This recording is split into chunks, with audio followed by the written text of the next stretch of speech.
Cette conférence va maintenant être enregistrée. Bonjour tout le monde, mercredi 31 juillet 2019, point bourse du jour.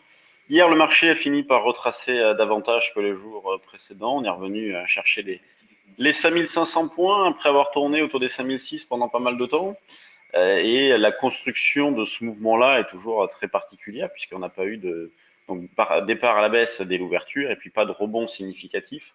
La pression est restée constante et c'est d'ailleurs ce qu'on indiquait nous dans notre forum hier matin avec un faisceau d'indications qui allait dans le sens d'une baisse plus marquée que précédemment, donc qui a été validé par les faits. Alors, le niveau important en dessous, c'est 5455. On l'a approché, on l'a pas atteint, puisqu'on s'est arrêté sur 5485.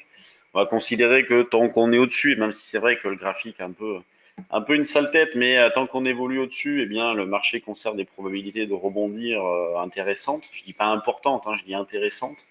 Je crains que tout se joue ce soir de toute façon avec la Fed à 20 h. Est-ce qu'elle va parvenir à satisfaire les marchés? Bon, en tout cas, les attentes sont fortes. Il est quasi acté que les taux vont baisser de 0,25 points de base, mais ce qui va être intéressant à suivre, c'est surtout la conférence de presse à 20 h 30. Est-ce que le discours va être accommodant? Est-ce que la porte sera ouverte à une baisse un petit peu plus marquée dans les mois à venir? Ou peut-être qu'on va avoir 0,5 ce soir. Sait-on jamais?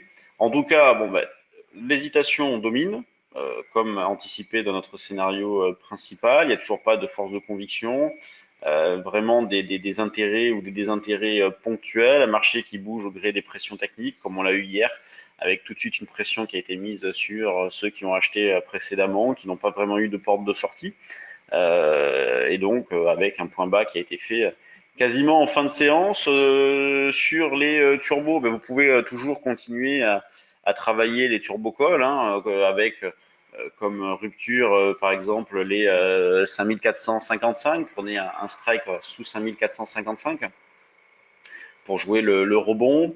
Ceux qui avaient suivi aussi notre idée d'acheter des turbo puts, ont fait un joli petit carton, puisque avec la baisse, ils se sont bien valorisés. Ce qui est bien aussi pour ceux qui ont monté des puts synthétiques. Vous voyez, depuis pas mal de temps, et notamment à nos abonnés trade du jour, on leur propose de monter des synthétiques, des puts synthétiques.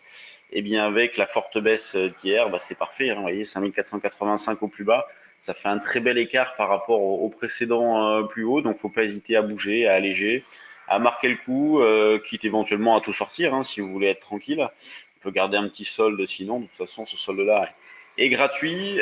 Sur le DAX, bon, on est dans la même configuration avec une forte baissière, une dérive latérale ensuite en fin de journée, donc un point bas qui a été atteint vers 13h30, 14h, puis ensuite plus grand-chose.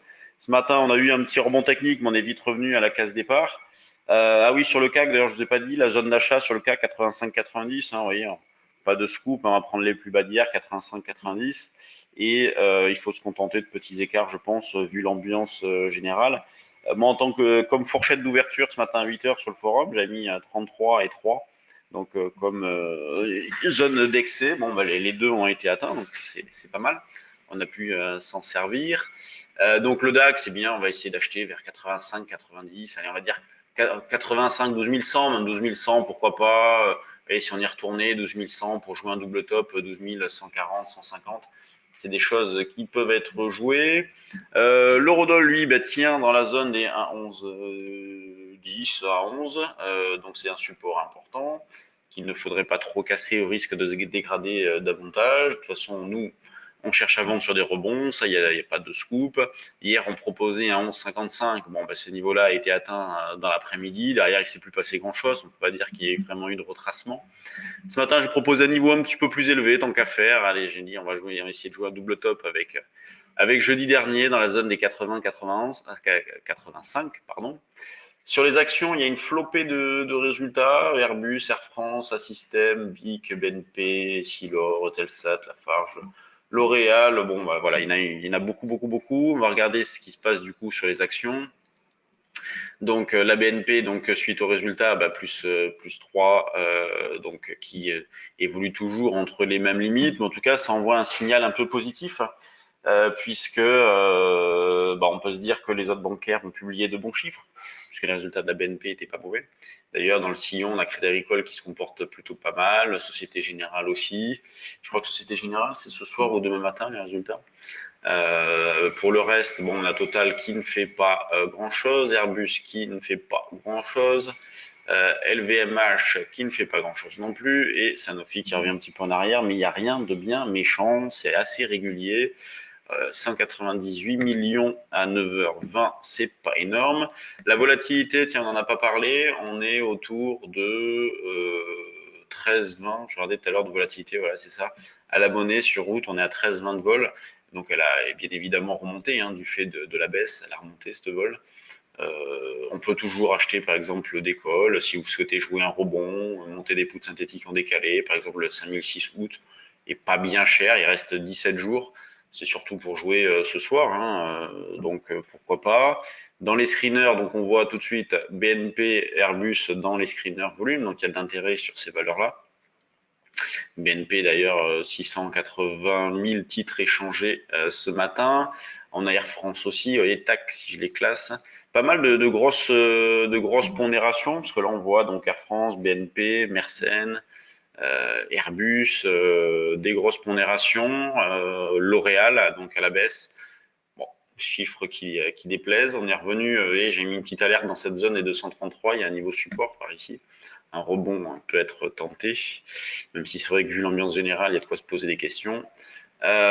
Sinon, bah, une spéculation qui reste assez modeste, c'est plutôt équilibré entre les hausses et les baisses. Et bien évidemment, dans le contexte actuel, rien d'évident sur les actions. En tout cas, ça n'incite pas à prendre des initiatives avec un marché qui revient en arrière, une Fed ce soir. Sur les actions, on peut rester un petit peu sur la touche ou à l'affût éventuellement, mouvement un peu important, mais vraiment pour scalper. Et donc, bah, les indices toujours à l'achat, mais de plus en plus méfiants. Et l'euro-dollar plutôt vendeur. Sur ce, eh bien, je vous laisse. N'oubliez pas, sur notre site internet, nous avons mis à jour notre calendrier de nos événements pour la rentrée, que ce soit les portes ouvertes, que ce soit des formations. Vous avez tout ça sur notre site. Je reviendrai plus en détail demain pendant ce point bourse. Et sur ce, je vous souhaite une bonne séance et on se retrouve demain. Salut tout le monde.